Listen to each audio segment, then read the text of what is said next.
All right, this is Nitya Ramachandra from the NR Media, live from Woodbridge Brewing Company, alongside with my co-host Jeremy Fishman. We are live with John Franco, four-time All-Star from the New York Mets, three-time all-time saves leader, former closer for the New York Mets. And John, thank you for joining us. Can you talk about the experience at the Woodbridge Brewing Company? I thought it was great. The crowd was great. The place is beautiful. Great sports bar. I'm waiting for these great chicken wings to come out. So I think everybody was great. It's a great venue to have a get together. First question I have for you is about the modern day bullpen. You see a lot of resting. Guys aren't pitching 3 days in a row, 3 out of 4. Can you talk about that and the difference between when you pitched and now? Well, when I pitched, we had guys. Turk Wendell went 9 days in a row. I went 7 days in a row. I guess now it's all about the analytics and sabermetrics and the numbers that they're coming up with, where guys can't pitch 2 days or 3 days in a row, where they need 2 days rest. So the game has changed quite a bit, but they have their philosophy on how to approach the game and how to use relief pitchers. Well, back when I played, it was a little different. So I was with your teammate Howard Johnson yesterday. So can you talk about some of the best memories playing with him? Well, Hojo was the type of guy, a hard-nosed player. 20-20 guy, 20 home runs, 20 stolen bases. Great switch hit, great fastball hitter. So he was good. He was a pleasure to play with. So talk about being part of now the Mets Hall of Fame. What was it like for you getting inducted into the Mets Hall of Fame, and talk about that, and then being part of the history. Oh, it was great. I grew up a Met fan.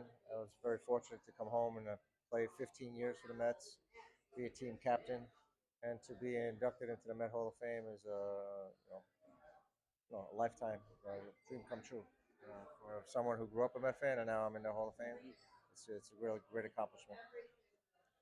As a bullpen guy, there's a lot of sitting around, especially as a closer. Can you talk about what your preparation was before a game? Because sometimes you don't know if you're pitching or sometimes you do. Well, you have to prepare every game like you're going to get in, and especially in the bullpen. So I had a routine where on the fourth inning of every game, I would go and get my leg stretch, my arm stretch, my strength and conditioning coach.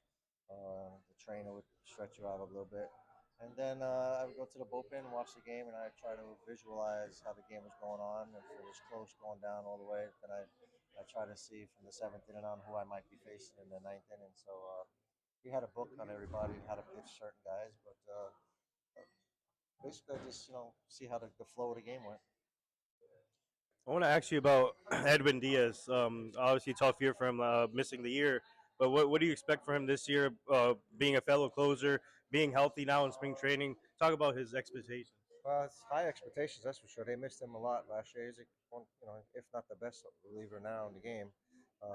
Hopefully, he comes back full healthy, has no injuries, because they could really use him. Speaking of Edwin Diaz, are there any other closers in baseball who you enjoy watching today?